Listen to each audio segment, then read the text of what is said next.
Peace, y'all. It is I, the Emma, Energy Master, Allah. And we've got a lot to cover in a very short amount of time. I don't have as much time as I normally take with these, so we're going to whip through it. But if you haven't seen the other videos, make sure you go watch the other ones. As you can see, this is Decoding the Matrix Workshop number 7. There are 6 others. You will probably need that background in order to be able to dive in here. And prepare yourself, because if this is your first one, I'm telling you, it's gonna be a hard one.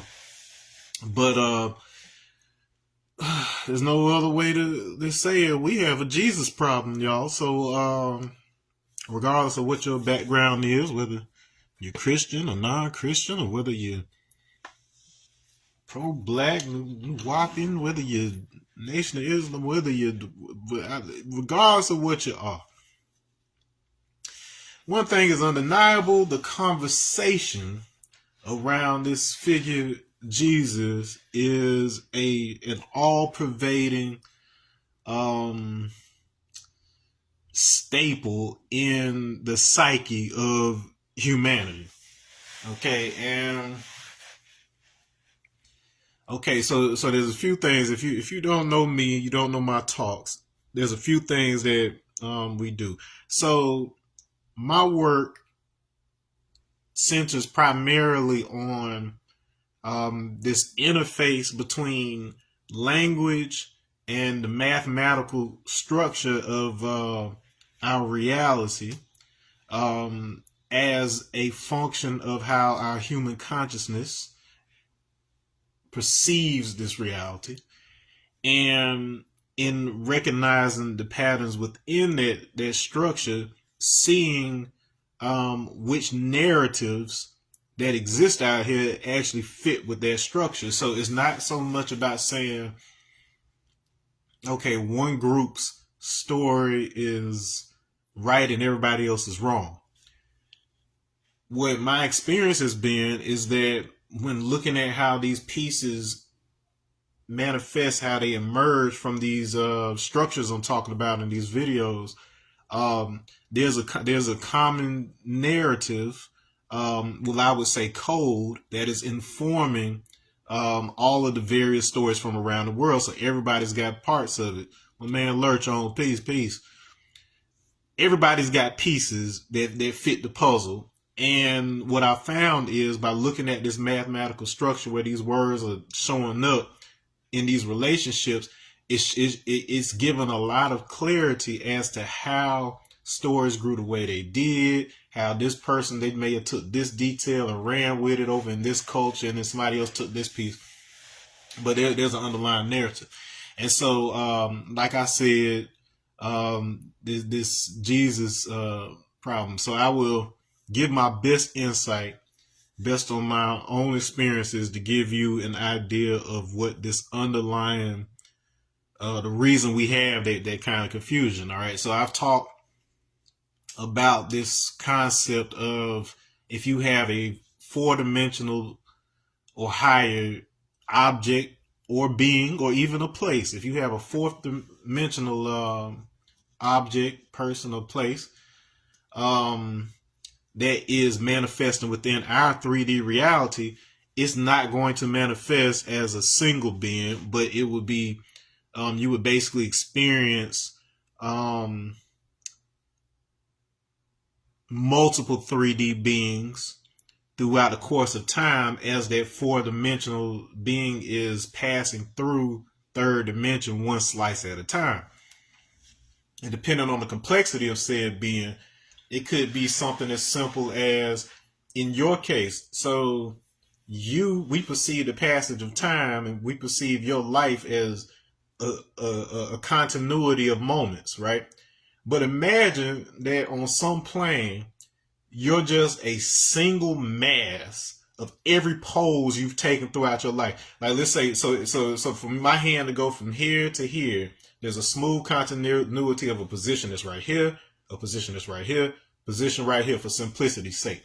So imagine that in 4th dimension, I would be, and just assuming those are the only movements I ever make in my life, just for the sake of this argument. If the only movements I ever make is my hand from here to here, so when I'm born, my hand is here. When I die, my hand is right here. Then you could imagine that as a hand at the beginning of my life, a hand at the middle of my life, and a hand at the end of my life, such that it looks like I got three hands. So that gives you insight into these, like you'll see these pictures of like the Hindu or Buddhist guys that got like the multiple arms and stuff. So you can look at that and seeing all of those moments of that movement happening at one time, right? Okay, so we've talked a little bit about the etymology of it, but all right, so I think the best way to start this off is to talk about my own first big out of body experience. And I don't know if I may have talked about it somewhat publicly, but I don't know if I went into the detail that I'm going to go into right here. Okay, so for those of you who don't know, near the end of December, I went ahead and joined Darius J. Wright's workshop. And he was talking about the out of body experiences. You can see all of his videos and things on YouTube. And so naturally, because I'm on this walk of spiritual development and teaching, when I hear something that's compelling, not just because it sounds interesting, but because it's actually aligning with things that I've come across in my journey anyway, I investigate it, check it out, see if it's solid, see if this is actually possible. It's not that I doubt people or I'm suspicious, but it's like you can't consider something real until you try it out for yourself. And then likewise, you can't go around saying, oh, that's real, or that's not real, or going around saying that's cap or something, and you haven't personally gone through the method of something to see if, for yourself, to be scientific with it. And so I did that with his. It took me some time, but only because I wasn't really practicing. Like I probably practiced it a few times like that first week after I knew what to do, and had certain day responsibilities that required me to be alert. So I couldn't afford to, be staying up every night during the week or whatever, and, being able to take care of my daughter and stuff during that time. And so a few weeks after that, my wife, her and my daughter, they went out of town for a few days. So I had a little time to mess around with this. And so throughout that day, so one of the things that comes along with that is getting your body prepared, because even though it can happen spontaneously, if you're going to do it with intention or whatever, you want your body to be prepared naturally. And so that means, one, having enough electrolytes in your body, because your internal state has a lot to do with that, and your ability to be conscious. So when you have like lucid dreaming, which is something very different, but it's related. But what's happening is your brain is in a state to where you can access more of your consciousness like you are when you're awake, while your brain is perceiving these other signals. So your entire perception of reality is based on incoming signals. Primarily we use like our eyes, ears, whatever else, but your body, even when you can't see or hear, your body's picking up impressions, it's picking up vibrations, because that's how you picked up information while you were in the womb. Like you were immersed in water, there was no light and stuff like that. So you were picking up with your entire body vibrations from your mother's body and from things that were coming into it. And so likewise, when you're dreaming, your brain is basically cutting off, these kind of senses, and it is reading those impressions. And so as a result, you're getting a lot more information that is always being picked up by your subconscious mind, but then you don't always have access to it with your conscious mind. And that's a survival evolution, because like if you could see every single impression, you probably wouldn't get a lot done in your daily life like right now. And so anyway, so got my body prepared. This was the day where I finally was just kind of like, I wasn't putting as much pressure on myself. It was just kind of like, it either happens or it don't. I set an intention for myself. The intention I set was that I wanted to know the truth about my own like soul lineage, my people, like what we're here for. Just those types of things, part of the mission. And so Initially I go through the process. There's a process that you go through and things, and I wasn't able to fall asleep during that first.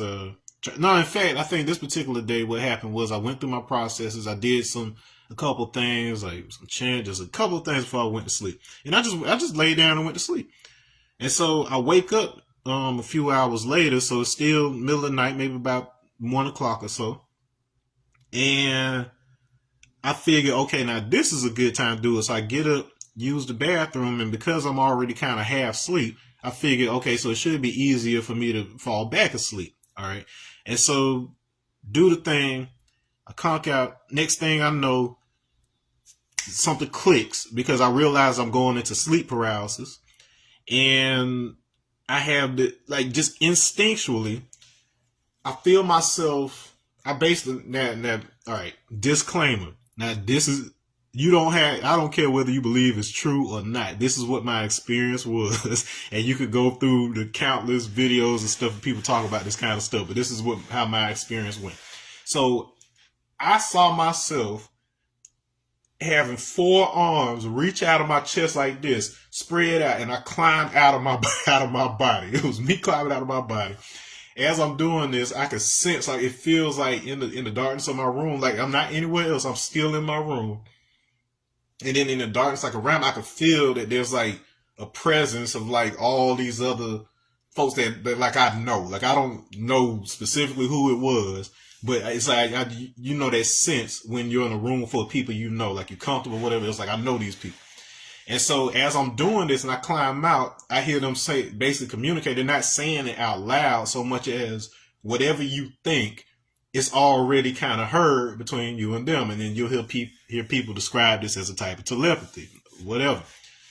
Okay, but they say what I was doing was called the arms of Vishnu. So explaining without giving a whole explanation, more like the information was just kind of given to me as a whole, layout or whatever. Basically, I understood that the thing I did with the multiple arms was basically me utilizing multiple points in time such that I had more arms to work with. like all this is basically coming into my head and being explained to me as it's happened. It's crazy. And so using multiple arms so that I could open up the electromagnetic field of my body that usually keeps your soul attached to it and in it or whatever else, and be able to hold it open so I could get out easily without being pulled instantly back in. Because you'll hear a lot of people talk about how an out-of-body experience is so real that if you turn back and you look and you saw that your body is still laying there in the bed, it will startle you, and then that's what caused you to get sucked back in. Okay, so me knowing that from having done the workshop, I'm like, okay, I'm out.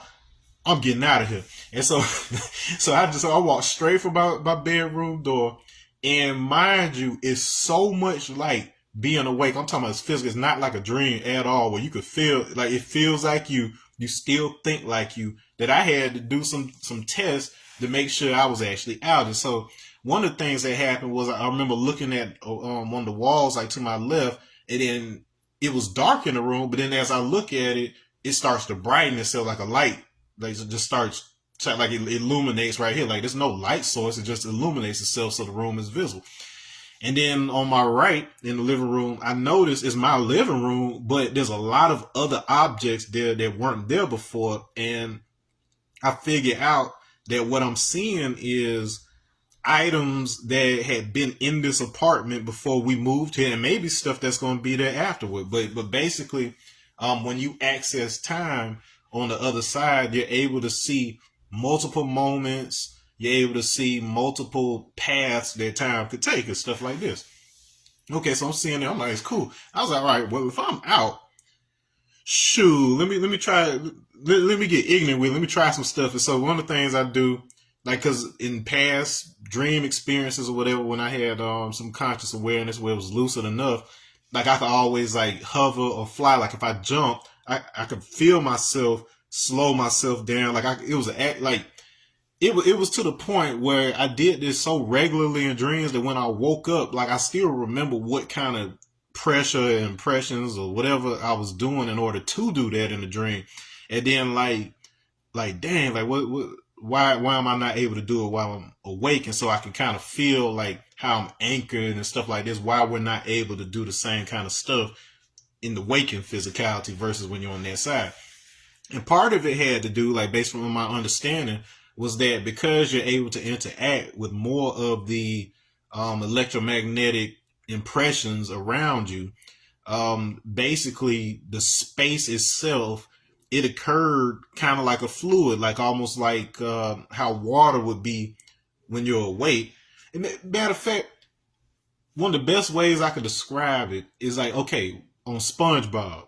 Okay, so on SpongeBob SquarePants, you know, like when they go to the beach, they have a goo lagoon, which is a brilliant idea because basically the goo is thicker than the water is that they walk around. So for them, water is like air for us. So that goo is like water for them.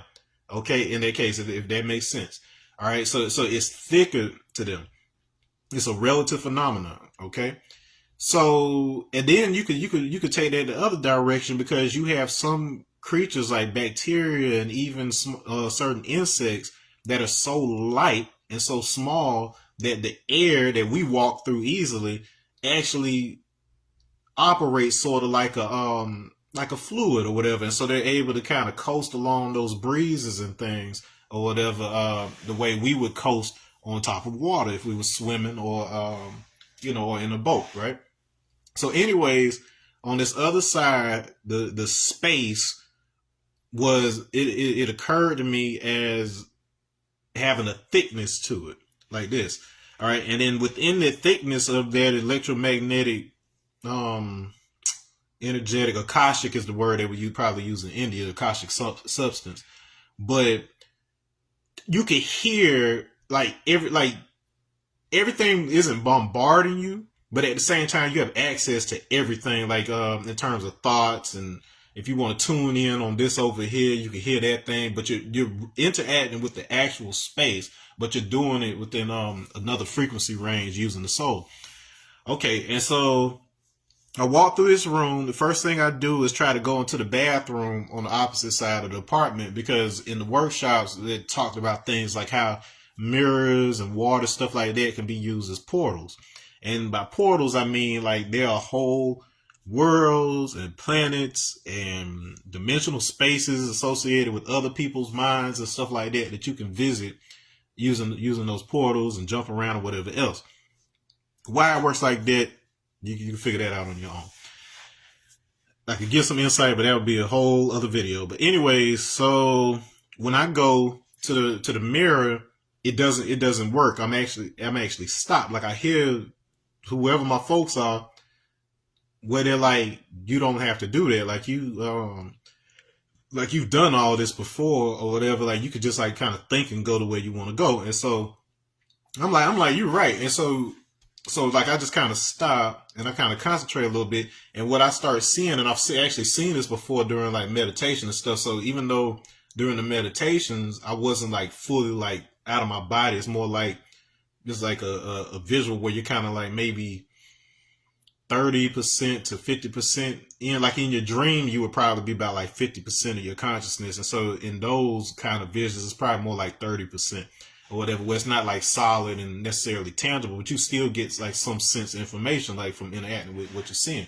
And a lot of times that same information, like I might get words, names of places, things of that nature I've never heard before, but then I look it up and it would be a real thing that fits those descriptions. So, if you wanted to get scientific with it, best explanation I could give you for that is that that's how we receive sense data anyway. Like the information that we're receiving everything, but our brain is filtering it. So in that mode, if it's true, if it exists, you have access to it, and it's just a matter of how much of that information you're able to retain. So anyway, so I start seeing like these kind of like, I guess you could call them windows or portals. I don't know what I would call them, but it's basically like, imagine if, okay, so if I'm looking out my window right now and I'm looking at like if I isolate like a circular portion like that or whatever, you seeing it like that. It's not a physical window, but like you could see the reality right there. So if I chose to go through it, like you've seen something like that on video games, or maybe like on Doctor Strange, where they had like the doors where it's like I think he had pushed one dude through the door and he was like in the desert somewhere else. Like you've seen something like that on movies. So anyway, so these types of things will show up, these little scenes, and then I could pick which one I want to go into, and so I'd be in that area. And so I go to this one particular world where it's basically like a cartoon, and there's like these like kid type characters that look a lot like Tiny Toon Adventures type characters. So it's a little pig and a little maybe a bunny and a wolf, like whatever, like just little kids, and they're playing on the playground like this, and I just kind of sit back on a bench and I'm watching this stuff. I'm like, this is wild. Like I could literally go wherever I want to go and kind of do whatever I want to do. Like this is the craziest mess I've ever experienced in my life. And so at some point, it occurs to me that there was something that I had, that mission that I had set that intention. And so all of those kids, all of a sudden, they turn and they look at me in tandem, and it's kind of like it wasn't necessarily scary, but it was like a kind of a. It almost felt like not a storm, but like it was getting overcast or something in this scene, and they all look at me, and then it's just kind of this communication, like, oh yeah, I'm supposed to be doing something, and so I go back, and so mind you, I end up popping back into my body like 2 times, but the second that I do, like I know what I'm doing at that point, so I'm able to pop right back out. And so this particular time, finally, I walk back through my living room, and I go into the other room, and this time there's somebody sitting in there, and then I immediately go, oh, Adiyogi, like this. So in my understanding at the time, this is the person they say was the first to ever teach this black dude that showed up in the Himalayas and taught people yoga and the different paths of spirituality for the first time. All right, and so like when I go over to this dude, like he has this presence where he can like morph, or you know what, you might even be able to use the word transfigure here, because I've heard somebody break down the word transfigure a little differently. Like you hear about the transfiguration of Jesus in the Bible, but then like this right here, the way I heard them break it down, it actually fits like what I'm talking about now. But like this dude, he could like, he didn't change position like how we have to, move this, that, and the other, so much as he could just kind of like morph into the position he wanted to. So it's like, so if he was in one position, if he was going to go into like a cross leg, like like a meditative position or whatever, like his body would just shift so that he would be in that position. I was like, yo, that's the dopest thing I've ever seen. And so I go over there and I sit next to him, and he has me close my eyes. And and I've never done anything like this this is one of the other ways I knew I wasn't dreaming, because I had never done anything like this. But he basically tells me to like close my eyes, sit, and I'm meditating like the same way I would meditating anyway. And so close my eyes, and then I could start seeing through my eyelids, like slowly but surely I could see through my eyelids. And they say that's one of the things that happens with your soul body. Like you can see, like it didn't matter if your eyes are closed, you still see because you're seeing with your soul's eyes. And so when I do that, there's certain stuff I can see that I couldn't see before. Like there's stuff up on the walls, there's certain symbols and stuff like this. I'm like, oh, okay, that's dope. And so then once I'm ready, I turn to him. I just kind of turn my head and I look at him, and he's a bit taller than me. Like this dude is like mad tall. And as I look at him, I'm looking at his face. It's like, so first of all, he's got like long, like dreads, like long hair to like here, like real long, like dreads like this. And when I look at his face looks a lot like mine, like without like my facial hair and all of this, like to the point where it either seems like he would be like me, maybe in the future, like several years in the future, or I don't even know if I would say relative, but like almost like another version of me, like maybe like another timeline, like you know how they do in Marvel. I don't know what the case is. I look at, I'm like, yo, I'm like this dude kind of look like me from. I'm looking at this angle, and I'm checking him out, and so he's basically giving me this lecture, this breakdown, just kind of sending it about how language is messed up here in our world, like basically there's a vibratory aspect to it. He's basically breaking down how the chaos of the world could be easily solved if you fix that particular thing. And so he proceeds to, so with him, and then you know how I told you how I had this sense where it was like kind of like this ring of just like presences I could feel.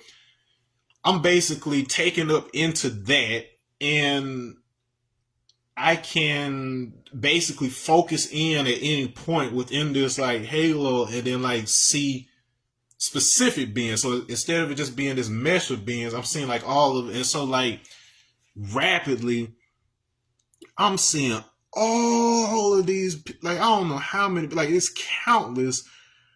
And my understanding is that they're from like all throughout reality, just like so many people, and they all felt like they weren't just related to me, but like they were me but weren't me, and they were like I could feel everything they felt and thought everything they thought. I saw a lot of them was like my understanding was that they're all over the universe, but they were all like human or at least human like there's something like I don't know what their inner workings were. I didn't go that in depth, but like I could tell there were people like that looked like me all over the universe.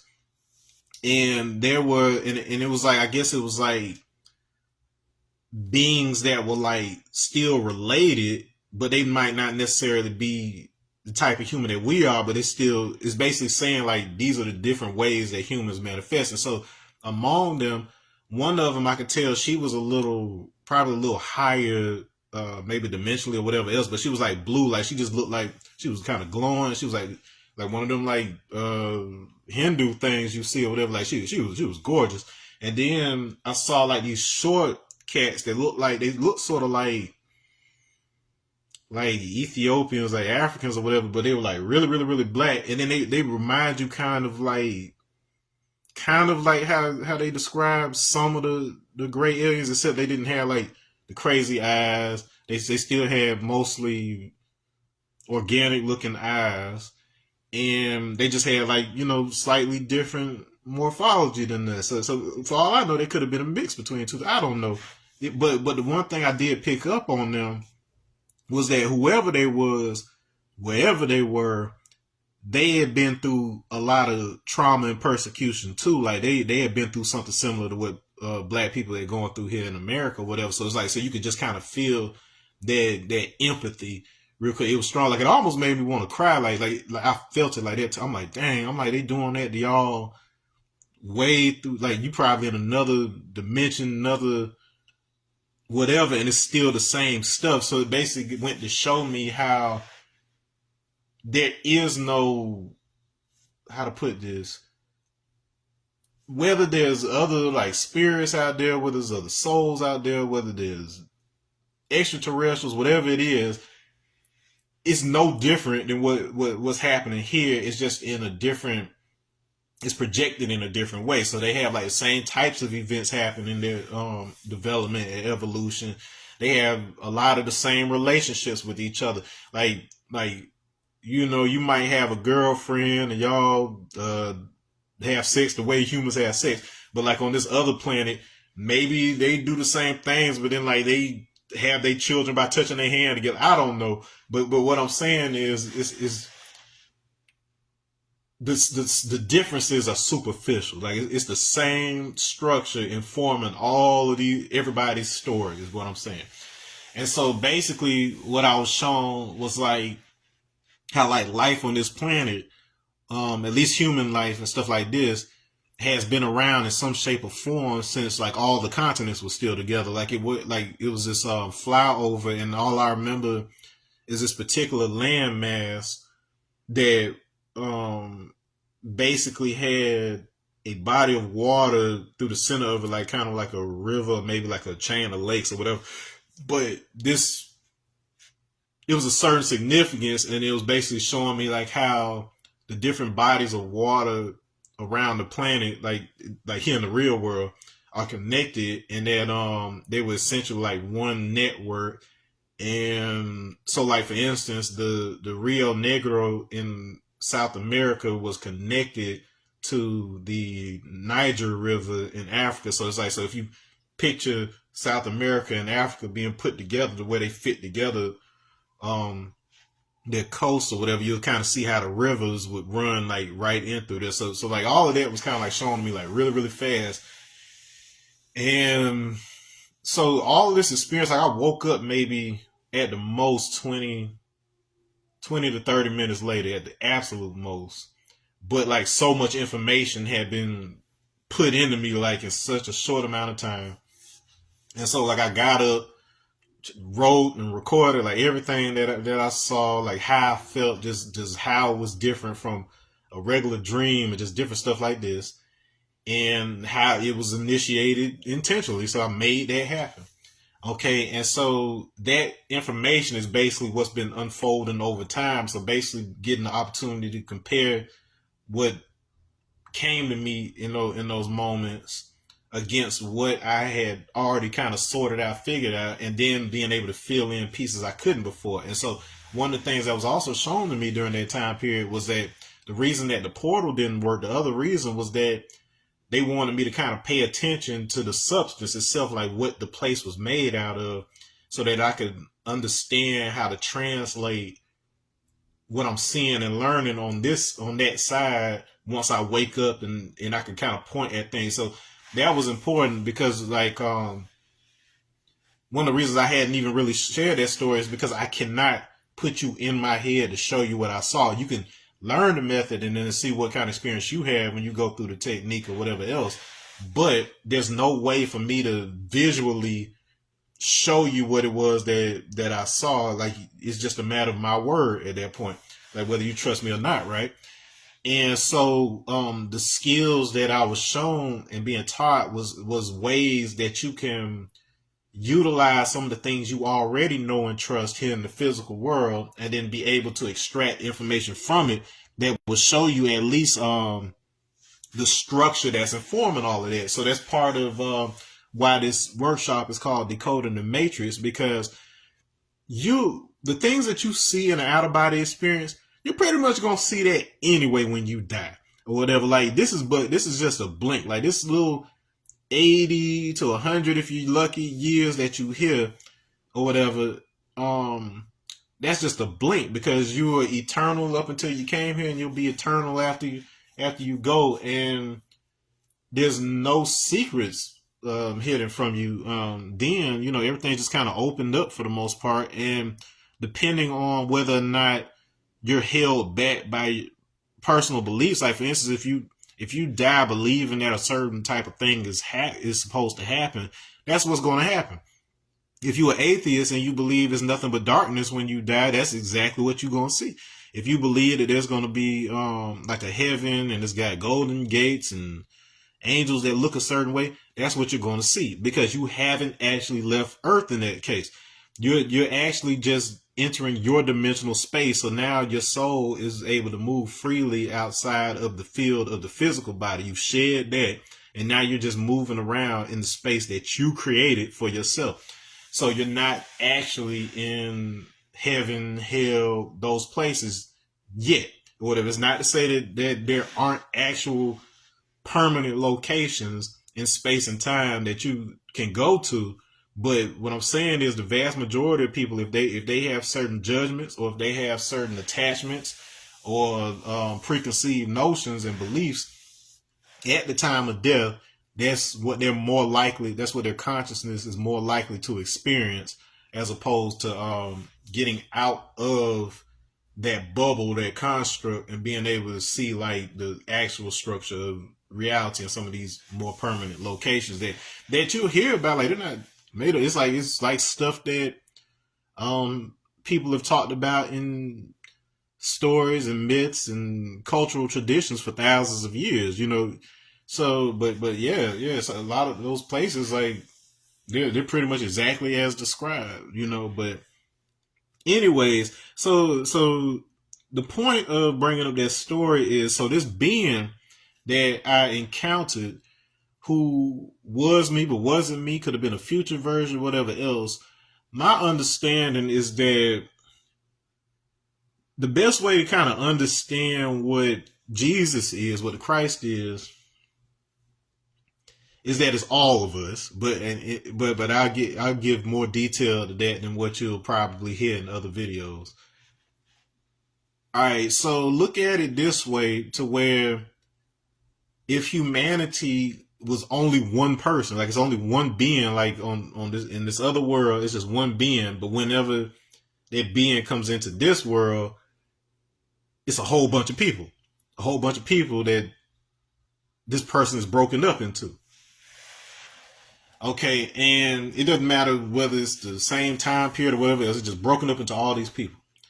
Okay, and so the best explanation I've heard from existing traditions that aligns with what I've actually experienced is that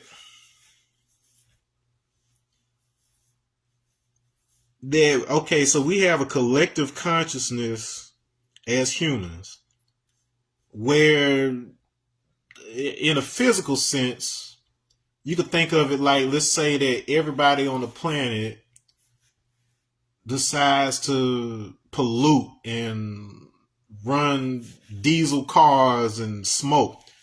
You have a noticeable and measurable effect on the environment. Like you start to see the storms and the seasons act differently. You start to be able to see how, like in LA or whatever, there's smog over it all the time. So it's like, it looks like it's overcast sometimes, but that's really just smoke from the city, right?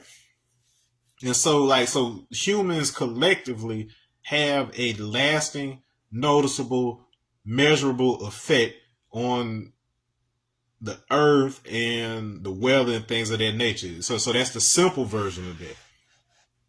And then naturally, by us collectively also changing our behavior, you also see a change in the weather. For instance, when everybody was on lockdown for COVID, the ozone layer, which has been trying to fix itself for decades, it fixed itself more in that couple of weeks that everything shut down than it had in all those decades. So it goes to show you it doesn't take a lot of time. It just takes the cooperation of a lot of people in mass. Okay. And so what happens is, because of our collective consciousness, our collective attitudes, and our collective emotions, there is an electromagnetic aspect to that. So in addition to the chemicals that your body releases when you feel certain emotions or whatever, there's a field related aspect, and your body's electromagnetic field is interacting with the electromagnetic field of all things in your vicinity. And so, and then they're interacting with the things that they touch, and then those things are interacting with things. So everything is touching, technically, at least on an electromagnetic sort of way of thinking. And so that magnetism, you might as well call that light, because the way an electromagnetic field happens is that you have an electric field that is moving, it's in motion, and then it creates a magnetic field perpendicular to it.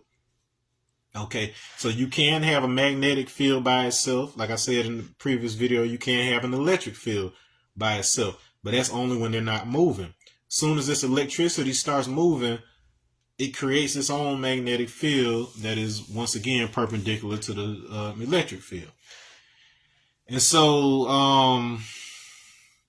that's to say, everything is light in different parts of the spectrum for the most part, if you think of it that way. And you have shorter wavelengths, you have longer wavelengths. You got things that are more dense and things that are less densely packed. You have lasers, which is a perfect example of how light can physically interact with the surface, depending on how that light is being focused and its wavelength, and how, how it's being confined and different factors like that. But if you look at it that way, that everything is light due to the fact that it all has electromagnetic fields, that's what you're dealing with. Okay, and because of this, so whenever our emotions or the way that humanity is behaving gets too far polarized in a particular direction, like let's say like the world is just getting dark and everybody's like, it's kind of like, okay, look at it this way. So this is something that actually would happen with my kids all the time, right up to the time that my child died, is when one of them would get sick, who was usually my daughter because she was in school. When she would get sick, she would get not only her brother sick, but my grandmother. So my grandmother oftentimes would keep one of them while the other was either in school or in one of their therapies. Both of them were autistic. They were nonverbal at the time. And so if one would get sick and then they're always around each other, then what would happen is one would start getting better, but then immediately one of the others would get them sick again. And then that would just keep going around back and forth. And so it was important for me to figure out ways to keep myself from getting sick so that I could be able to take care of them, or else we just keep going in this loop and I'd be able to isolate, get one person well, get the other person well, blah, blah, blah, like this. Okay, now imagine that humanity as a whole, there's certain mental viruses, certain mental illnesses. Better it would stick with mental virus. To say that there's a certain idea that has caught on and it's become popular with folks. Like, let's say, like, okay, well, here's a perfect example. Like in America, where this idea that black people or black men were going to rape your white women and they were monsters, and that the black women, they were Jezebels. They just wanted to have sex with all the white men, whatever.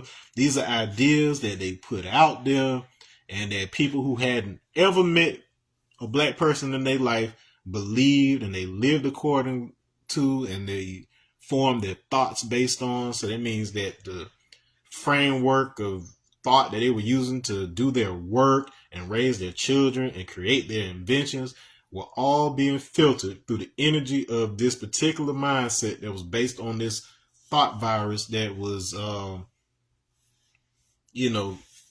projected upon them by some other external source. Okay, so again, when the collective field of humanity reaches a certain level where it's leaning very hard in one direction, it's polarized in one particular direction, the field will actually start affecting the fields of everything here on the planet, such that something will come forth that helps to correct it. So when you're talking about a figure like a Jesus, and the same concept applies to any one of these types of masters or teachers that you hear about, is that you will have a human that is manifested as a result of the collective need of all humanity at that time. Now, based on my experience and observation, everybody is exactly that. As a human, you are what the earth, at the exact moment of your birth, in the exact location where you were at, you can pretty much assert that you are exactly what the earth needed at that time. So even if you are what most people would consider a bad person, you are a result of the sum total of all that humanity had going on at that time, and then you serve some kind of purpose. Like for instance, they say one thing that's common in like superhero movies and stories and comics and stuff like that is like they talk about how there's certain villains that present a sort of a balance that if you killed or replaced that person, they would, the vacuum would be such that somebody far worse would replace them. So by virtue of keeping that person in play, it keeps certain worse scenarios from happening. You see something similar in the hood, where there are certain people who, they may be involved in like some gangster stuff. They may,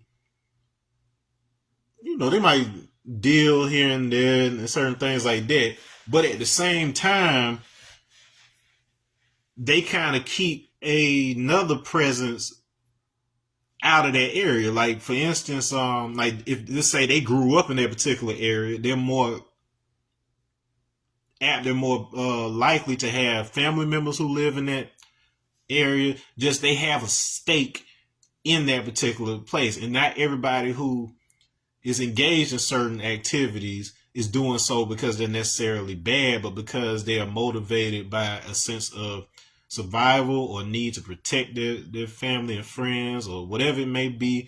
It could be economic reasons. You're tired of your stomach growling, so you might take something. I'm not saying that's what you should do. I'm just saying understand and feel compassion, at least to that degree, that anything a person is doing, unless they have something that is chemically, matter of fact, even if they have something chemically off with their brain, anything that they're doing is a reflection of what they saw was right to do in that time.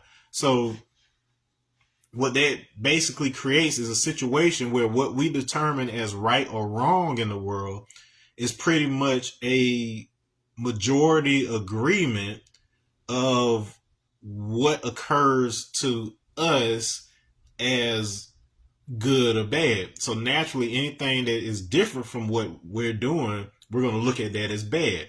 But then that same quote unquote bad thing, under different circumstances, under a new regime, under whatever the case may be, that thing now becomes good. Look at Serena C walking at the Super Bowl. Well, when a few years back she was C walking at after her win at Wimbledon, and she was criticized, she was called ghetto, she was called any number of things. A girl from Compton sea walking is like a bird flying. Saying a girl from Compton is sea walking is like saying fish drank water. Like that's what girls from Compton might. It's a good likelihood. That don't mean all girls from Compton sea walk, but I'm pretty sure if you see a girl sea walking, there's a higher likelihood she's probably from Compton. Now, anyways, so in her case, you have that situation where sin is negative, blah, blah, blah. Well, in the context of the Super Bowl performance, now it's a gesture of triumph, because it's like her celebrating her freedom to just be herself. There's the context with regards to Drake and everything else. The Compton is like a Compton celebration out here, and you got somebody from Compton celebrating. There's a lot of people that made it mean other things that it didn't need to mean or whatever, but it was just a purely consensual, planned type of scenario where this woman got to have both celebration and redemption. And you can see how this same gesture under different circumstances elicits a very different response from audiences. And so this is the point. Okay, but I say all that to say that you as a soul manifested based on exactly what the balance needed in this reality. How you choose to unfold that in life, that's a different story, because you do have some agency to kind of steer your path or whatever, but you've basically been set down on a stream that was carved and cut specifically because that's the stream that was needed. So if you understand the direction of the current, you can flow along with it, and then your life occurs as easy and fulfilled. If you were placed here for a certain current and you don't know what that is, and you're doing something that isn't aligned with that current, naturally you're going to have choppy waters, and it's going to be hard for you to get anything done. No matter how good you are, no matter how smart you are, or whatever, nothing gets done if you're not living in the truth that was meant for you. Peace. Who's that? Sunbun Sun. I see you. Peace, peace, peace. If you're doing something that was not meant for you, if it's not the path that was carved for you based on what you fulfill for humanity overall, then of course you're gonna have choppy waters and it's gonna be hard. But like when you see those folks where life is just happening and it's easy for them, it doesn't always mean that it's money. In fact, some of the richest people I met, like, cause you meet two types of people with money. You meet people who are miserable and just like basically slaves to whatever they're doing because they have to keep doing that in order to keep their money. But then you have some people who are just living effortlessly. Like they're making good decisions. They're happy. They treat people right. They're not those other ones who are constantly scared of losing what they have. So they being buttholes to everybody. I'm talking about people who are happy, and as a result of them knowing that they are secure and whatever else, they are more likely to help and engage with people who are not, and then, open doors and stuff like this. So there's two different types of people. So once again, money is like a gun. In the right hands, it can be used to protect your family. In the wrong hands, it can be used to abuse or kill people. Okay, so likewise, money is the same way. All right, but anyways, but the point I was making was, in this case, the idea is, oh, I made money, now I can be happy. But then you see that these people, they're not happy at all. Like, they can try to fake a smile, but a lot of them are not happy. On the other hand, you have people where you look at them and it's clear to you, this person isn't happy because they're rich. They got rich because they were a genuinely happy and loving person, and then people liked to be around them, so they were more likely to do business with them, or they were so it's two whole different scenarios there. Okay, and then I've seen those same people over here, with or without money, they the same person. Like, I've seen those same people be up, and then just be down. I'm talking about to the point of homelessness, but they easily made it right back up here because they were the same person here as they were there. That's the, I ain't gonna say it's the best person to be around because, that's comparative. But I would say that some of the people I admired in life, they had that kind of attitude. So I would take that with me even when I was down and out. I still remember who I am. And then I go back into what it is that I do best, which is connect with you in this way. Like, if I see something, I say something. If I know something, I teach it. If I see a need, I fulfill on it, and I assess whether I'm the best one to be fulfilling on it. Because sometimes you want to jump up and change things or do things that aren't meant for you to do. And so you have to give people the opportunity to fulfill on their thing too, or whatever. And then you'll realize if you let people be who they are and do what it is they're doing and leave them to that, that frees up the time and space for you to do the thing that you're meant to be doing. Okay, so in that regard, we're all modeled after the same exact template. And in that template, you can look at that more or less as what the Christ is. Like the human on which all of us are based. So in that sense, you can call that the original man. So when you have these concepts of an original man, even though there are varied applications of it based on which source, which type of, whether it be a certain faith or a particular group or whatever, they may have different distinctions, but an origin point can be seen as that which you are always originating from. So it isn't just a point in linear time in the past and then everything that came from it. It is the point that you're constantly generating from, like the core of a star or a sun. Like that point at the center of a sun is this originating point. It's the part out of which what you see is being emanated or whatever. So if you think of an origin in that regard, that's what we're talking about. So that same template is still present with you as an eternal soul or whatever. So your physical body is just, look at your physical body as a projection from that soul, the same way that the light that you see from a sun is what's being projected from whatever's in the center of it energetically. Okay. So, all right. So, as a result, we have a lot of different stories that resemble the story of Jesus. And it's, for us, the tendency is to be like, oh, well, they only got that kind of story because they stole it from this person, they stole it from this one, whatever else. If you look at it instead as there's only one story in the universe, and that story is manifesting as different forms throughout time. Like whatever we looking at between a war between good and evil, that might be the same thing that, like in the form of insects, that might just be the battle between a butterfly and a spider. You know what I'm saying? So to them, it's still that kind of opposition as what we have, but the difference is we make it more complex in our heads. For them, it's just a matter of cycle of life. It ain't that butterfly wants to get eaten, but it's more attuned to the natural cycles in such a way to where at some point you got to realize when you food, I suppose. I don't know.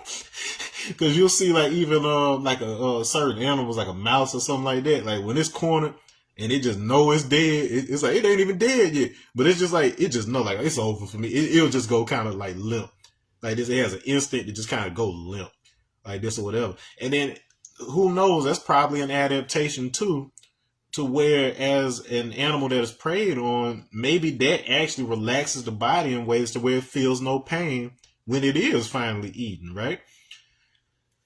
Who knows? But then, that would make sense. If you're going to make a creature that its whole purpose for the most part is to be eaten by something else, then you'd probably want to install mechanisms to where it can, possibly not experience pain in that process.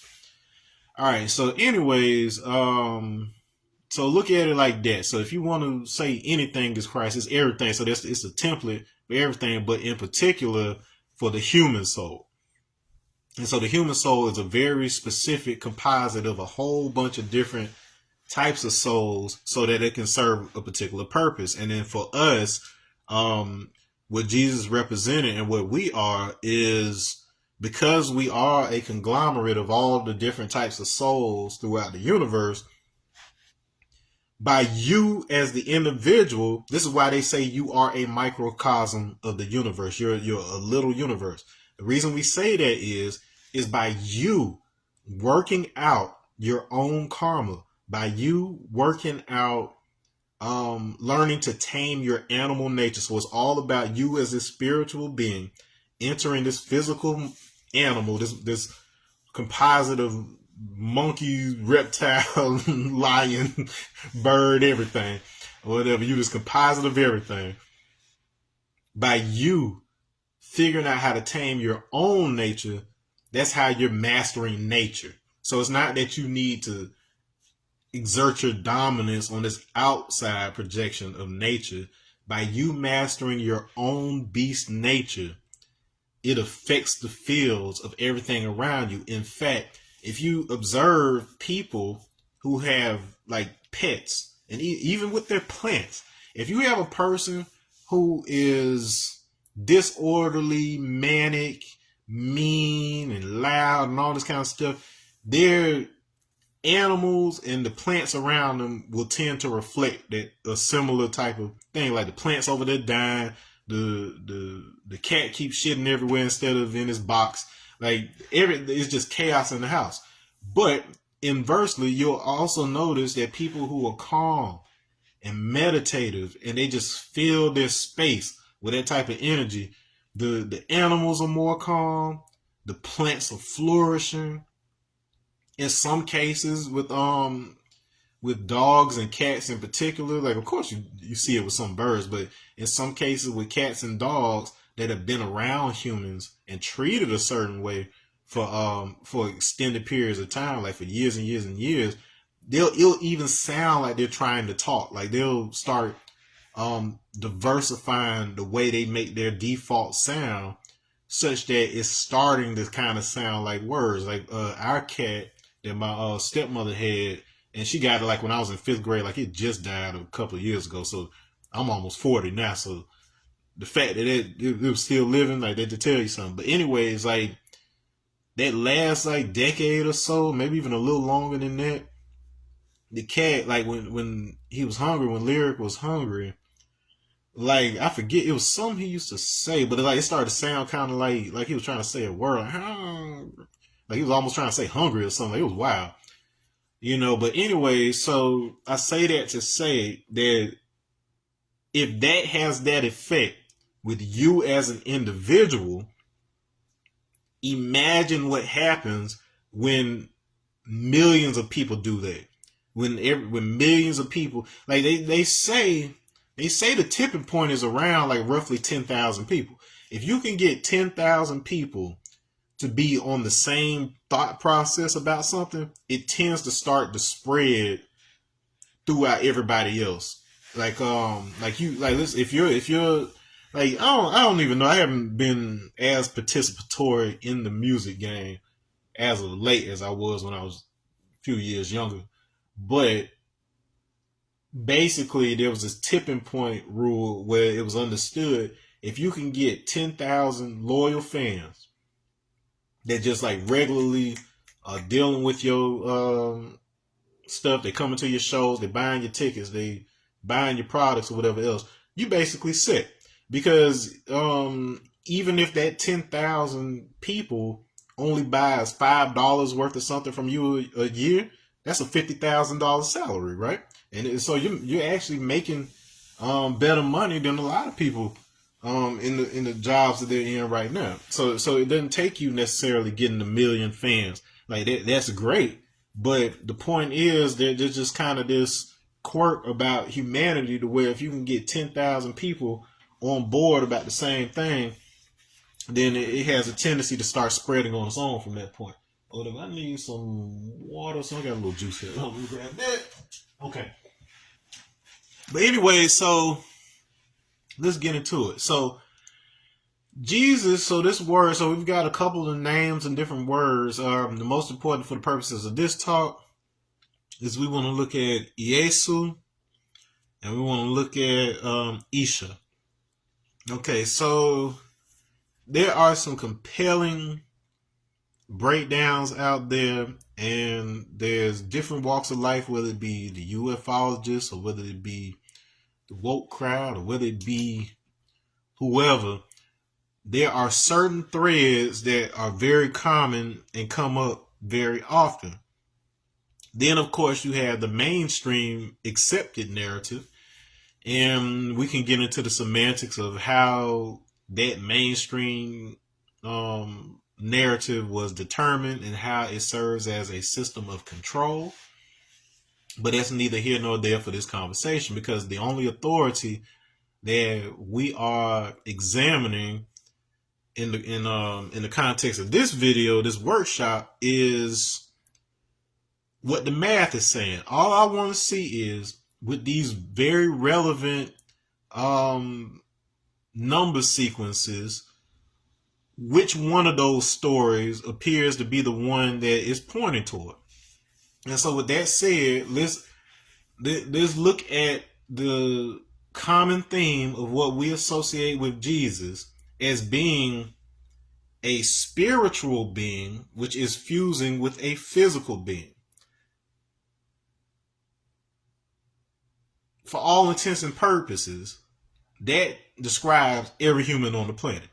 Okay, so in other words, what we're talking about in a story like with Jesus is that what is the magnitude at which that spirit and that body are synchronized. When the body, because the body has animal instincts, it's a walking monkey at the end of the day. I'm not saying you came from monkeys necessarily, because we're going to get into some of that too, what some people have to say about that.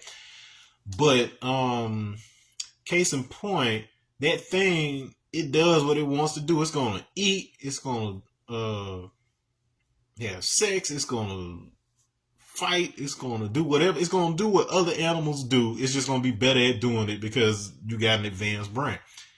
Now, until you are a conscious being that can say, yeah, I want to eat 400 cheeseburgers, but I've got enough sense to know that if I sit here and eat 400 cheeseburgers, I'm going to die. Peace, Brandy. I see you. So it's taming this animal. So you this wild beast, this wild animal that has a lot of power and has the ability to cause a lot of damage on this planet. But you are also a spiritual being that has fused with this animal so that you can tame it. So you are taming it from within as a soul. So the soul is the bridge between that spiritual you and then this physical you, such that it can communicate. So you can look at your soul as a translator, a communicator, a messenger. And so this is the same description that is given for angels. Angels are considered messengers in stories, the Bible, whatever else. Hermes or Thoth or these other figures, or whatever culture they come from, they are considered these messengers or these facilitators. And so basically you can look at your soul as being that. It's basically the translator that's listening to what the spirit part, the part that has access to all the thoughts, all the information, all the electromagnetic impressions, which is your subconscious mind. So the right side of your brain does that anyway. The part of you that hears all that, and then it translates it into stuff that you can understand and say and write and build in the physical world. It's the intermediary between those two worlds. All right. So that means that, like I was saying about my out of body visitation with that higher being or higher self. I don't know who he was, but he basically, my understanding was that he was all of it. And is that we serve as a intermediary for the language, for the vibrations. This is why we as humans have this unique ability to talk. Like birds can mimic speech, but we're the ones that can formulate it. And then that's because we're pulling from that part that's outside of us in the form of thought and understanding in order to be able to translate that symbolically into speech that has physical vibrations. If I go on my hand, you can feel that vibration. So it's not just thoughts that you expressing, you're expressing a vibratory form at the same time. Okay. So a couple things to understand. So Iesu, I said Iesu was important. So that is an initiate. So an initiate is a person who is taught the processes of how to further synchronize the body and the spirit. So essentially an initiate would be under a master.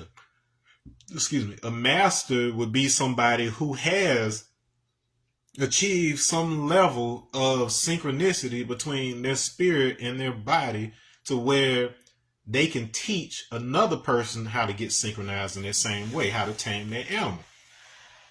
Okay. So if you look at the word Jesus, which is Jesus, what you're saying is multiple initiates. So in other words, there wasn't just one Jesus in the stories. Now, we have a mainstream narrative for simplicity's sake that appears in the Protestant Bible, but people who study these things, you can see how there are historical narratives of multiple figures from whom you can tell these qualities were kind of put together in a composite in certain stories. That's not to say one or the other does not exist, so much as there are certain qualities being embodied in each one of these stories that the only way to really distinguish between them is to look at a particular time period. Like you're saying, well, even if there were 40 Jesuses, I want to deal with the one that was born around 1 BC or the 0 BC, 1 BC, right? Well, the wild thing is that, okay, so the way that, so I want to talk about the Nuwapians for a second. So that's Dr. York's thing. If you're from Georgia, you know all about Eatonton, Georgia, and the pyramid that was there, and the whole Nuwapu movement, and all that stuff that was down there. It was internationally known. I'm not endorsing or talking it down, anything. This is just purely informational. Now, I will say, now my mom and a few people I know from that generation or a little younger, they all were involved with that. So they knew they had his books and everything else. And, you know, he was later arrested or whatever else on charges. And some people have their feelings on why that happened, how it happened, and everything else. But just based on me as an adult going back and actually assessing that information based on cross reference with all the other things I know from around the world, ufology, science, whatever else, a lot of the stuff that he was saying does, if not, I'll say it lines up. A lot of it lines up. I will say some of the science that's mentioned in there, it does align with what's accepted nowadays. And then even the things that may not necessarily align, it's not that it's like totally off so much as it may be explaining part of that phenomenon that accepted science has not yet distinguished the language to be able to describe that thing. Okay, so it's not necessarily that it's wrong. It just may be describing things that the accepted mainstream science just hasn't caught up with yet. And that is evidenced by the fact that a lot of things that he was saying in like the 70s and 80s and 90s, they're just now starting to kind of touch on that, accept some of those sorts of things. But meanwhile, he locked up, not even in a regular prison. They put him underground like he was a top level threat. Like they don't even have murderers like Charlie Manson locked up like how they had him, because they felt he was more of a threat because of his ability to reach the minds of people. So I'm not here to give a judgment, good or bad, as to who he was as a man. All I'm saying is that based on the assessment of the information itself, it is a lot of it is well informed. And so me being able to look at it objectively, some of the things that interesting that I had already kind of been coming into on my own was that this idea of multiple key narratives and stories that have been attributed to various characters of the Bible.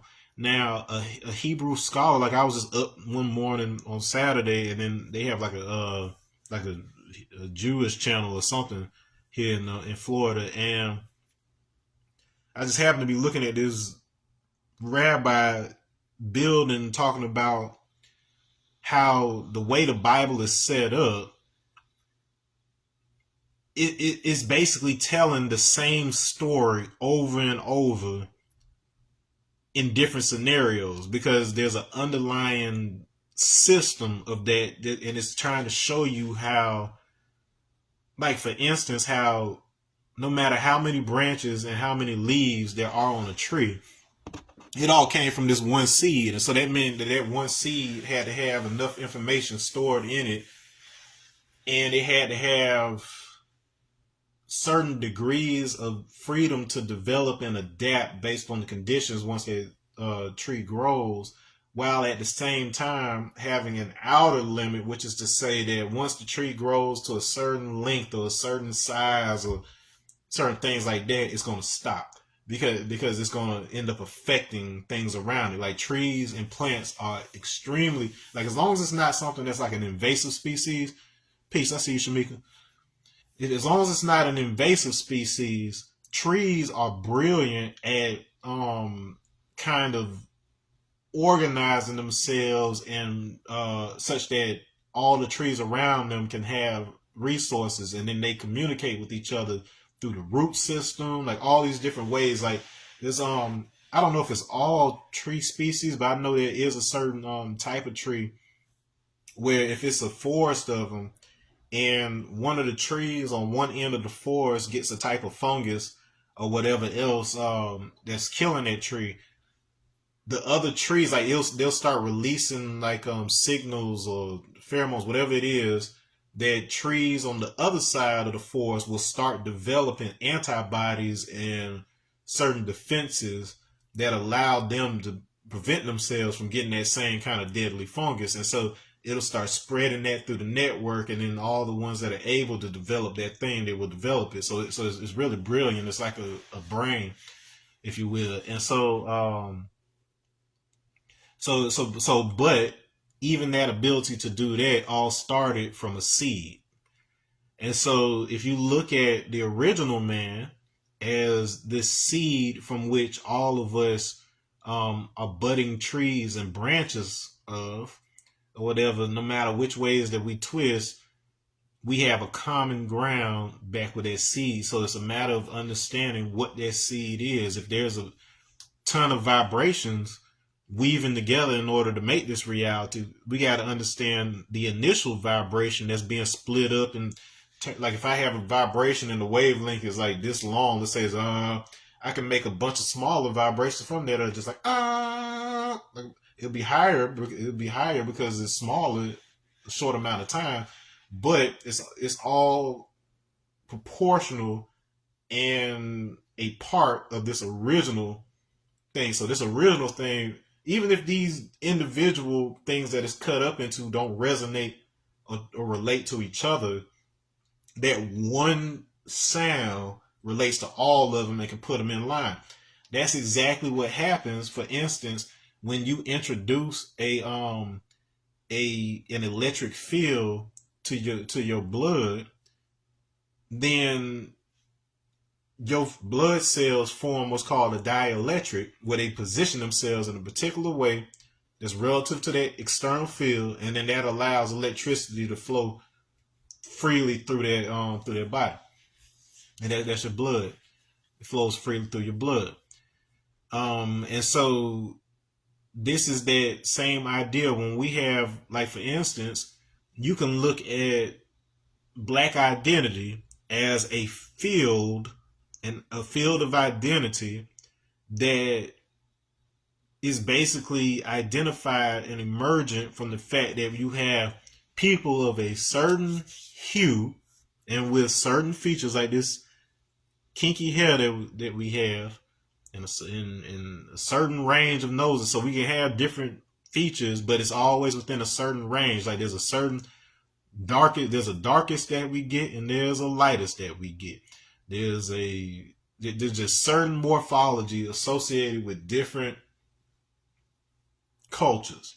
All right. And so you can look at that as a morphological field that is being informed by our genetic code, and on a higher level, your soul, that is saying that, okay, I'm creating a boundary of experiences that will happen to this kind of person. So that's why we as a culture tend to have similar experiences, even though it may unfold in different ways. But it's all being seeded from that same idea of a quote unquote black person. All right. So that said, the reason I bring up the Nuwapis is because they have some very interesting ideas regarding the various sources of the Jesus stories, as well as the multiple Marys. We know there's multiple Marys in the Bible, so that's not even speculative. There's some interesting things about human origins, because there's multiple paths of origination, like and including an aquatic version of us, and this is something that's actually consistent in a lot of like African systems, and I've even heard like whistleblowers from like NASA, and there's a German operative that did some whistleblowing on this, but basically talking about an aquatic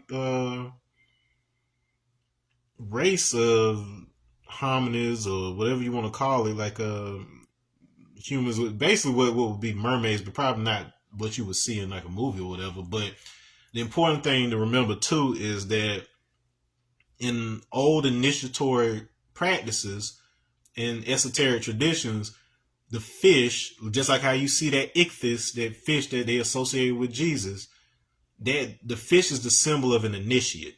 And so you go through those stages. So you go from the fish to the animal to the, hold on, make sure I'm getting all of them. So it's a fish, is a serpent the second one? So it might be fish, then serpent, or amphibian. And then you have the animal, which is represented by, different types of dogs and things like that a lot of time. And then you have the eagle or bird type thing. So that's the ascension of the soul, what would you call that? The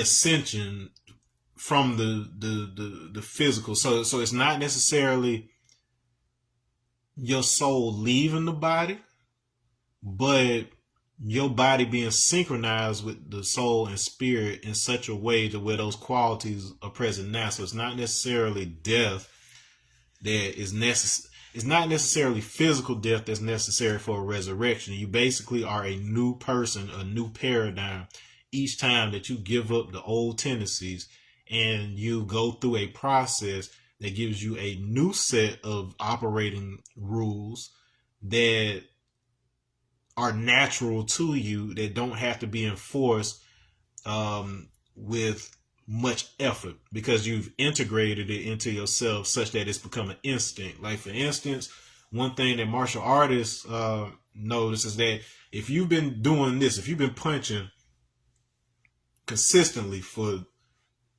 20 years straight, every day you've done that, you can punch something in your sleep. Like, something can come into your relative field and your body senses it as a threat, and you'll perform a punch with precision and perfect form without even thinking about it. Like, it just happens.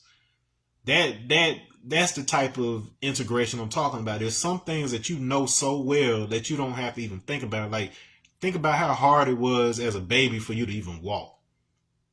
Like, but now you just hop them and you just do it whenever.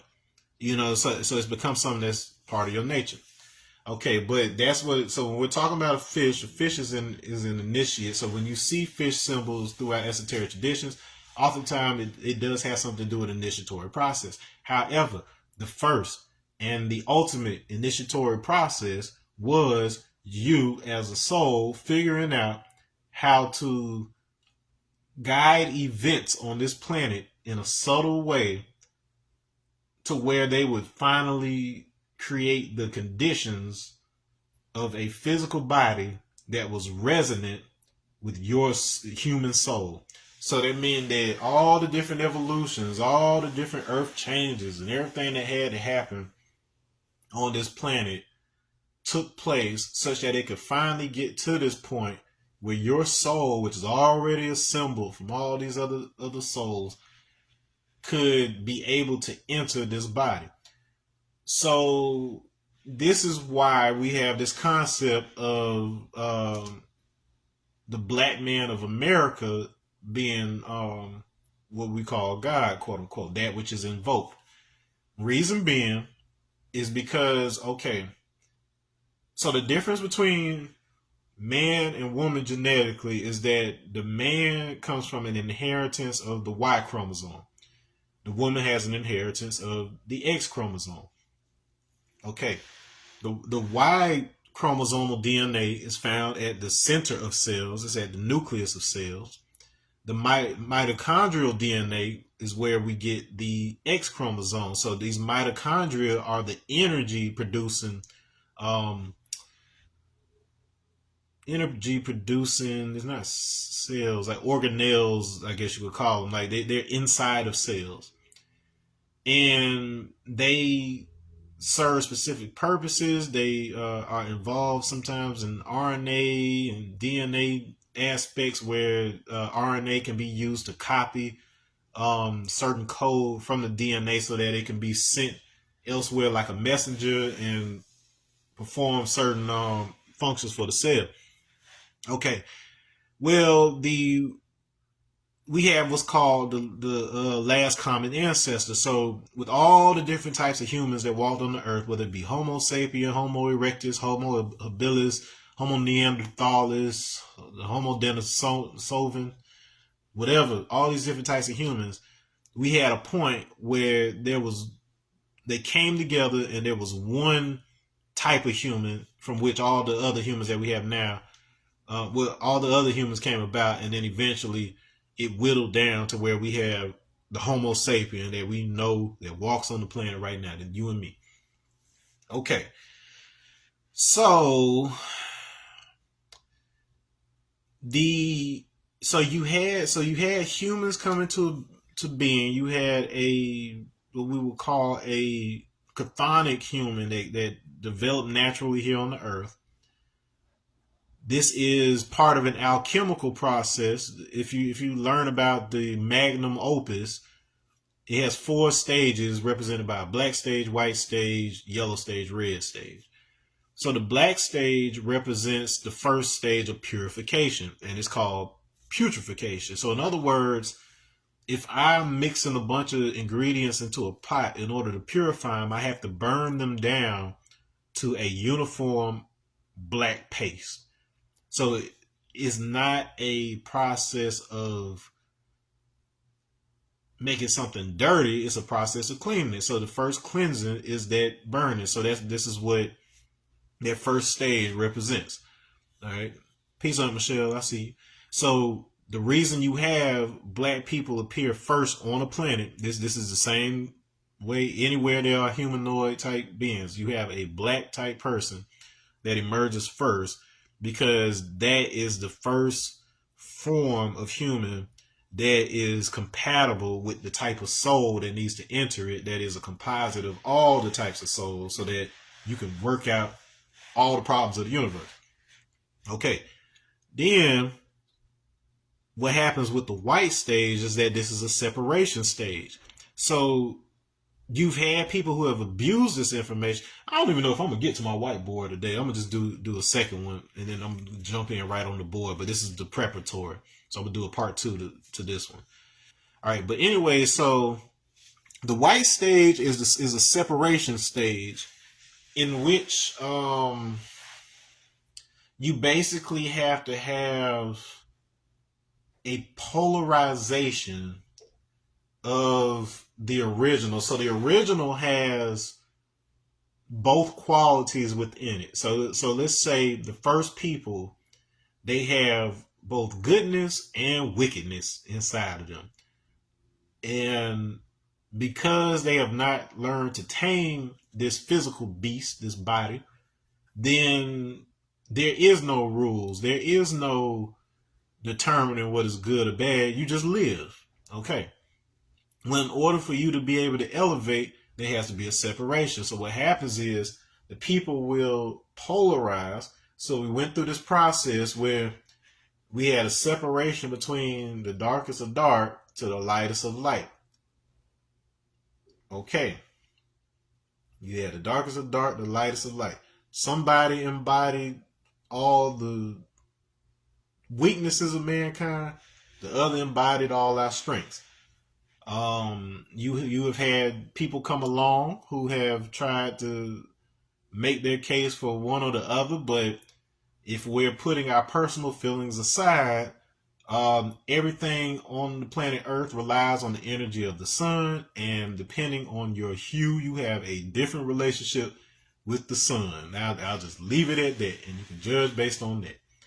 Okay, but once again, the original meaning of evil is beyond normal limitations, and our perception of what is good and bad often has to do with something that we have accepted as a collective is good, and then anything that falls outside of that limit, outside of what we say is good, we say is bad. So once again, what's good and bad to some degree changes over time, while the underlying thing, we do have some base level. So that's essentially what, with the conversation of civilization, we're essentially trying to work out what we're going to use as a baseline for what's good. So 1940s, it was perfectly fine and within the realm of what was considered good in America to just have 5, 6 white people playing a picnic where they tracked down a black dude to hang him from a tree. That was perfectly legal to some degree in this country at one point. Nowadays, it's not acceptable. So even though there's other things still happening, you can say that at least with regards to pick a nigga, hang a nigga, pick a nick, that has been deemed uncivilized and unacceptable in society. So that is a step up. Still got way to go, but at least it's not pick a nick. Okay. So that's what that second stage is. It's that polarization. Now, the next stage, that yellow stage, is where you start having the reintegration. So this is the early stage where these people are starting to mix again, where ideas are starting to mix again. So polarized things are coming back together. Now, there is an element with the yellow stage in alchemy that has to do with the ability to produce your own solar energy. So we have a state where we're dependent on external solar energy. So you had like black skin that was very, very dark so that it could absorb and process UV radiation and light information in a very specific way that is very similar to an eye. If you look at a sea urchin, its entire body is covered in black melanin so that it can pull in light information and have chemical reactions associated with it that are very similar to how an eye works for us. Okay, so you basically had a full body eye once upon a time. Then you separate into these two forms. You've got one that isn't able to utilize sunlight. So the brighter skinned people, they had to learn how to utilize dietary vitamin D. So their body is able to absorb more. Well, it doesn't absorb sunlight. More sunlight comes in, which over radiates it, and as a result, they will burn up before they will be able to get a respectable amount of external vitamin D. So in that case, you have the blackest of black people and the whitest of white people. In the case of the blackest of black people, because they're not getting as much vitamin D unless they stay out in the sun for exorbitant amounts of time or whatever, in order for them to survive at night and have, and if they're in darker environments, they have to develop an ability to produce and process dietary vitamin D. So instead of just vitamin D from the sun, they have to be able to process it with their gut. Likewise, there's whitest of white people, because they can't even stay in the sun as long as they probably want to. They have to develop a way to get that dietary vitamin D. And so certain evolution, including the advent of fire and cooking, came along to allow people to digest meat. It still ain't the best idea to eat it, because that gets into the next stage. So during that integrative stage, though, that was primarily how they, work their way around it. And so basically you want to get to a stage where, okay, now I've integrated this ability to produce my own my own vitamin D and blah, blah, blah. Now I need to even be able to transcend that and that dependence on what I did there. And so this is where we get into the last stage, which we call the red stage. The reason the red stage is important for this conversation is because the word Ethiopian, spelled Ethiopian, which was the general term that the Greeks were using for the peoples below the equator, which were those of sub-Saharan Africa, southern India, Australia, South America, just these dark peoples around the world, particularly concentrated where on the eastern half of Africa, not necessarily just where modern day Ethiopia is, but that whole region, not Myanmar, where the Harappan civilization were in India, like all these areas were called Ethiopian, and Ethiopia actually means red, brown faced people. Red or brown faced people. I believe I brought this up in a previous video, but the Elks Lodge that like we have, like not the Masons, but the Elks Lodge that we have in the United States, was started by a blackface troupe. So it was a group of white people who were blackface performers who basically started it as a way to try to raise money and support one of their fellow performers who was sick and stuff. And the reason I bring that up about the blackface is because the word elk actually comes from an etymology that means red or brown. So an elk is called that because of the color of its fur. It has reddish or brown fur. Okay, so naturally that is a more accurate description of black people in America because of the fact that we're mixed with virtually everything around the planet. Like, because they basically took a bunch of different tribes that geographically were in different places of Africa, whatever else, made them breed. You had slave master dipping on in the all of that, but at the same time, a lot of the genetic markers that would have come from those kind of circumstances we already had, because the people of West Africa, you had migrations back and forth between Western Europe, like where Spain is and all of that. You got the Basque people up there, and then you have like the Nordic. So the Nordic people in Finland, Norway, all of that, they're essentially West Africans that left a long time ago, and stayed up there, got light, basically. Okay, so we have various origins for how black people have popped up on the planet, and we've got various origins for how white people have shown up on the planet. And you have all the different stories from the different whatever walk you're talking about, whether it be the Sumerian creation myth or the uh, Egyptian or the whatever the case may be. There wasn't just one Genesis. There were multiple Genesises. Each one of those stories is talking about a specific line. However, the reason I made the distinction earlier between the Y chromosome and the X chromosome is because the X chromosome is passed as an exact copy from mother to daughter. So if you are a daughter, you are basically a copy of your mother, like regardless of what your features end up looking like. As far as that DNA goes, you are a copy of your mother that is just being projected through the genetics of your father. This is a evolutionary tool that kind of protects humanity's link to the base DNA that was necessary in order for a human to be a thing and continue to be a thing. So for that reason, that is attached to the people who naturally evolved here on Earth without outside interference. That's your connection directly to the Earth. This is why we call the woman the Earth. Okay?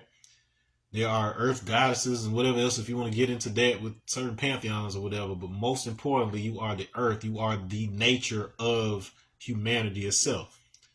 Okay? And that's preserved through that X chromosome. Now, with the Y chromosome, for the common ancestor, so we've got the oldest common ancestor for the women, and then we've got the oldest common ancestor for the men. Now, this is relatively more recent. So this means that we have multiple ways that humans were manifested. So they had that common mother race, quote unquote, but several different ways that fathers popped up due to environment and adaptation. And so you had a common ancestor that's common to every man that's on the planet today that started out around the Arabian Peninsula. Okay, and then diverged from there, and it became what it is. But you had the mother that emerged more or less in sub-Saharan Africa, and then you had the father who emerged from Arabian Peninsula. So that meant that people had migrated up and out and wherever else, and then among these that were gathering in the Arabian Peninsula, we end up with the stable form of what a human man is today. Okay, and so because he deals with that adaptation with things with the diversity coming back together into one thing for the most part, in order to be able to adapt and be separate and change from the earth itself. This is why we call him God. Not God by the definition that you were taught, but the actual etymology, the actual origin of that word is coming from that which is invoked.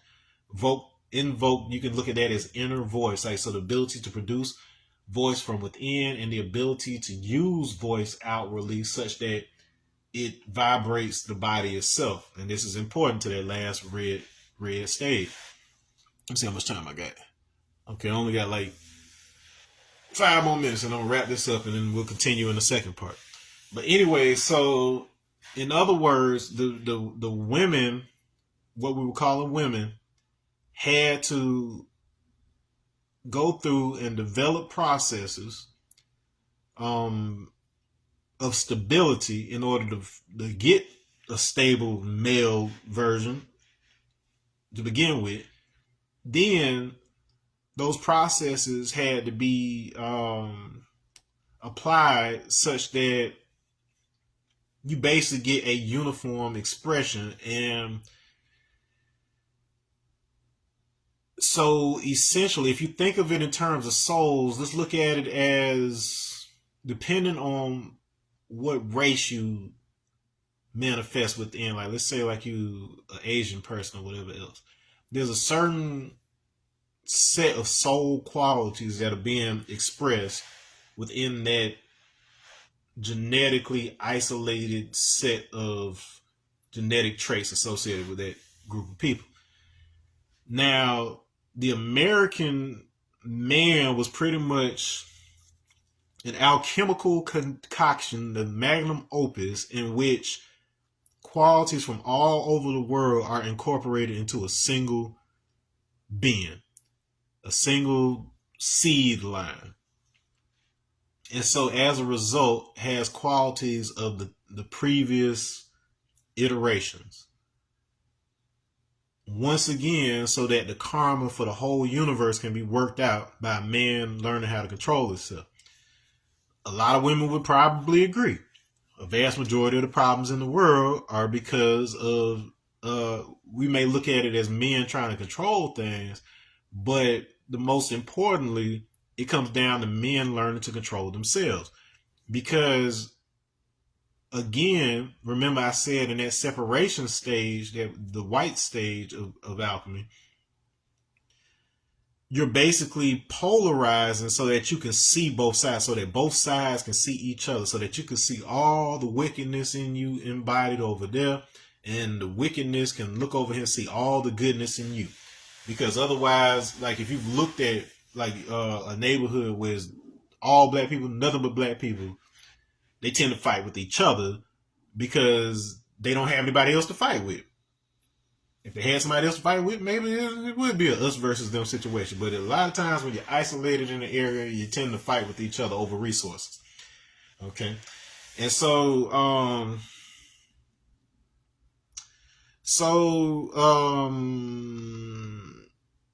yeah, so you basically have that to where you can see each other. So when you come back together as the American black man, he is bringing with him all that experience, all that genetic experience, all those impressions from around the world. The language is coming together. In fact, it's said that the original language that we use, which is very likely associated with the Alpha language and Igbo languages and West African language families, particularly the ones in the secret traditions, its words and the way that the words flow and things of that nature are very similar to phrases, like even in the meaning of very similar to words and phrases we use now in English language.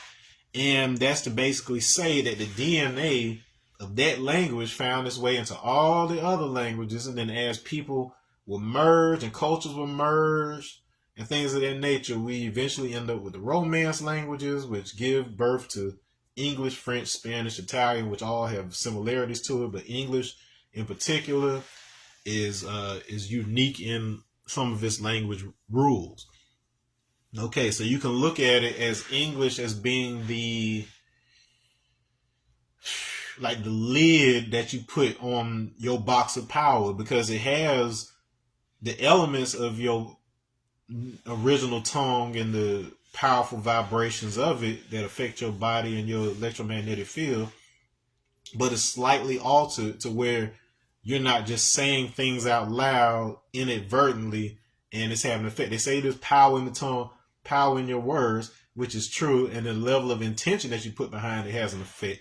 But imagine if you not only have the intention behind your words, but you're actually using the words that activate and are associated with your ancestors, your ancestral DNA, activating those particular potentials that give an extra boost to your word such that it has flesh, like it takes flesh. Like they talk about your word being flesh.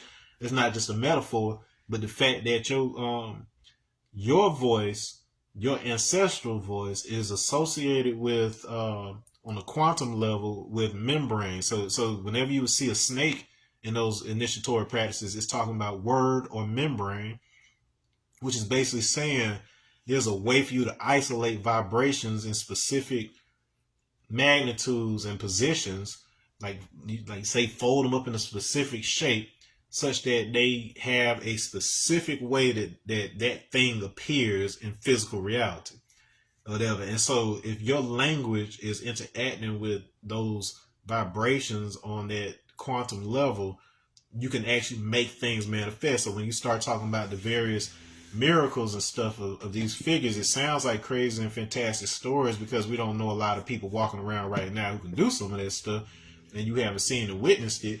But if you have an extensive understanding of both what language is available to describe these things in science and physics and whatever else, and you have a grasp of how the symbolic language was arranged in some of these older traditions, you realize they're saying a lot of the same things, but it's just that the scientific community has been assigned the authority to be able to say what is and what isn't scientific. So it's not that something that's happening over here is not real, so much as it is imposed with the burden of having to translate what they're saying into the vernacular of the scientific language framework in order for it to be accepted into the mainstream narrative of what is true and what is not true. Okay, so in that you can kind of see what kind of mission I was given when I encountered that version of self or that being when I was in out of body state. But it basically comes down to the fact that you have an authoritative language and then you have cultural language, and then many of our challenges come from the inability to understand both languages so that you can translate between the two. And then by us mastering that here in America, as black people who are made up of everybody on the planet for the most part, when we figure out how to do it on that level, we hold the keys with how to translate between what the spirit is communicating and what the body is receiving and understanding. We become the translators. We become the Hermes, Hermetic, Kemetic, Kim, the original name of the society that was present in Egypt before dynastic Egypt and so on and so forth. So this is the alchemy. This is the chemistry.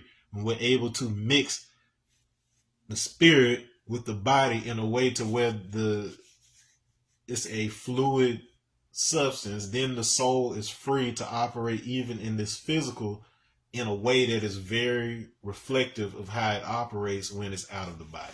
So that is the resurrection. That is what we're supposed to be working toward. It's not going to be easy at all, because even you listening to it right now, like the level of things I've had to experience and actually do myself to even get to a point where my mind would even be receptive to some of the things I'm telling you right now.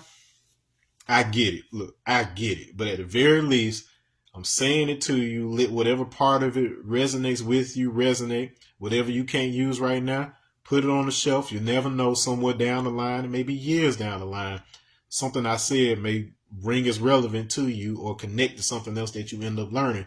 But just having heard it, you are now on the path that is going to attract you to the information you need in order to be able to get over that hurdle of resistance, such that you can actually engage in the necessary initiation steps that will allow you to experience this stuff firsthand, as opposed to just believing something. All right.